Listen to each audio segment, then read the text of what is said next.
আজি মই তোমালোকক নৱম শ্ৰেণীৰ গণিতৰ এক্সাৰসাইজ 2.3 4 নম্বৰ এক অংকটো কৰি দেখুৱাবলৈ লৈছো। ইয়াত এটা বহুপদ ৰাখি অন্য এটা বহুপদ ৰাখি আমি হৰণ কৰি দেখুৱাম।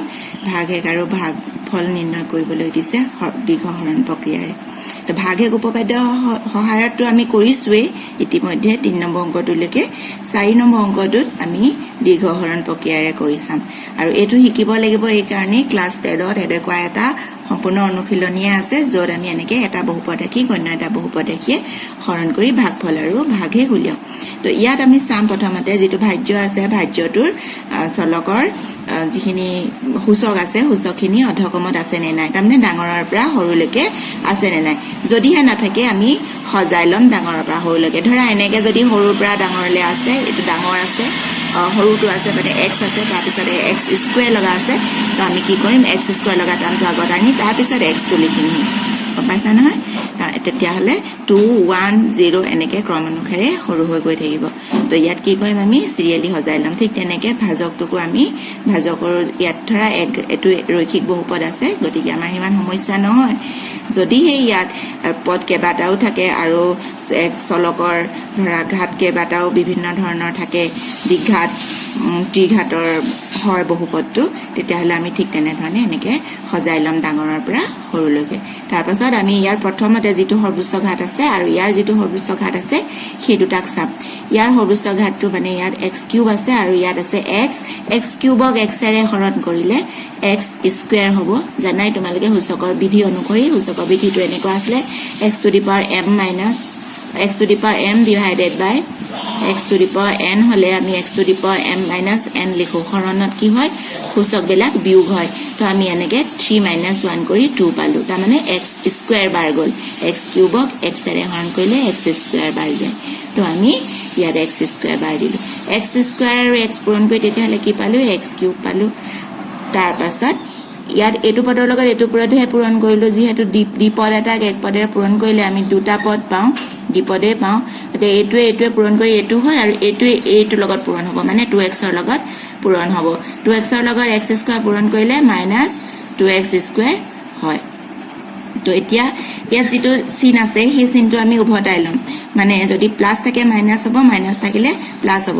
এইটো কাৰণতে হ'ব কিয়নো এইটোৰ পৰা আমি এইটো বিয়োগ কৰিছো। বিয়োগ কৰিলে মানে কি হ'ব বিয়োগ চিনডালে আৰু ইয়াত থকা বিয়োগ চিনডালে পূৰণ হৈ পিনে মাইনাস মাইনাসে পূৰণ হৈ প্লাস হৈছে। চিনটো অল্টাৰনেট সাইনটো আমি লিখিব লাগিব। তাৰ মানে এনেকুৱা হ'ব মাইনাস 4x স্কয়াৰ পৰা আমি মাইনাস 2x স্কয়াৰ বিয়োগ কৰিছো। তো minus 4x square plus 2x square হ'ল। তো minus 4x square plus 2x square দুটা অল্টাৰনেট সাইন আছে। বিয়োগ কৰিলে কি হ'ব 4x স্কয়াৰ পৰা 2x স্কয়াৰ গ'ল 2x স্কয়াৰ হ'ল। আৰু ডাঙৰটো আগত যেটো সাইন থাকে আমি হেতু সাইনে বহুৱাব লাগিব। যদি অল্টাৰনেট সাইন থাকে বিয়োগ হয় আৰু যদি একে সাইন থাকিলে হয় আমি যোগ কৰিলো হেতেন। এতিয়া ইয়াত যেহেতু এটা মাইনাসত আছে এটা প্লাসত আছে আমি বিয়োগ কৰিম।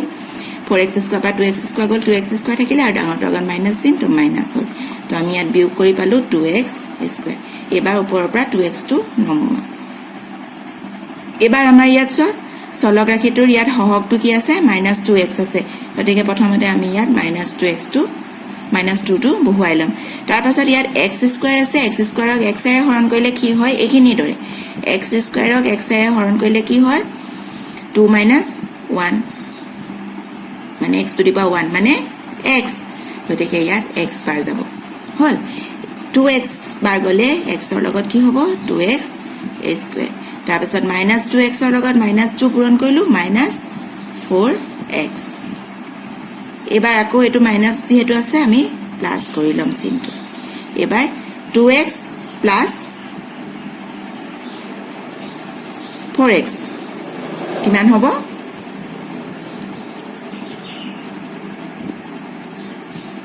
Minus 2x minus 2 plus 4x হয় দেই, এইটো ভুল হৈছে। ইয়াত এতিয়া চিনটো মাইনাস হ'ব। বুজি পাইছা চাগে এইটো মাইনাস 2x আৰু মাইনাস 2 পূৰণ কৰিলো মাইনাস মাইনাস এইটো প্লাস হ'ল 2x into 2 4x হ'ল। এবাৰ minus 4x plus 2x minus 4x plus 2x এইটো বেলেগ চিন। গতিকে বিয়োগ হ'ব 4x পৰা 2x গ'ল 2x থাকিব, ডাঙৰটো আগত মাইনাস আছে মাইনাস হ'ল। তাৰমানে এইটো মাইনাস 2x হ'ব আৰু এইটো প্লাস 5 হ'ব। এতিয়া এইটো মাইনাস 2 বাৰ যাব কিয়নো মাইনাস 2x ক x এৰে হৰণ কৰিলে মাইনাস 2x ক x এৰে হৰণ কৰিলে -2 বাৰ যায় এই -2 টো এইটো -2 হল এই -2 আৰু x পূৰণ হয় এতিয়া ইয়াত -2x আৰু এই -2 প্লাস 4 হল এবাৰ এইটো প্লাস যেহেতু আছে আকৌ মাইনাস দিয়া 5 ৰ পৰা 4 গলে 1 তাৰমানে আমাৰ ইয়াত ভাগশেষ কি হ'ব 1 হ'ব এটা কি আমি ইয়াত লিখিম ভাগফল x স্কয়াৰ -2x -2 আৰু ভাগশেষ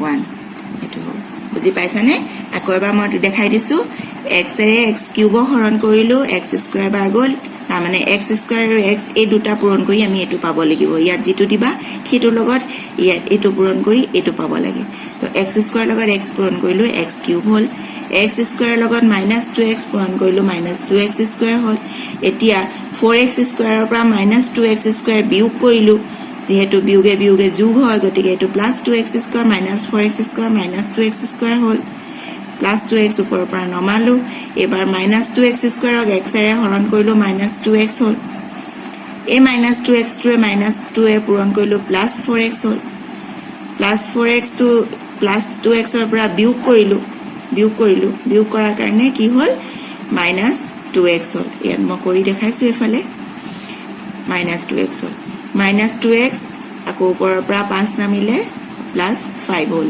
এবাৰ -2x ক x এৰে হৰণ কৰিলো -2 বাৰ গল তাৰমানে -2 আৰু x পূৰণ কৰিলে -2x হল এই -2 আৰু এই -2 এ +4 হল এতিয়া 5 ৰ পৰা 4 বিয়োগ কৰিলো 1 হল আৰু এটোৱে ভাগশেষ হল হ'ব এনে ধৰণে তোমালোকে অংকখিনি কৰিবলৈ চেষ্টা কৰা যদি নবুজা মোক কমেন্ট কৰিবা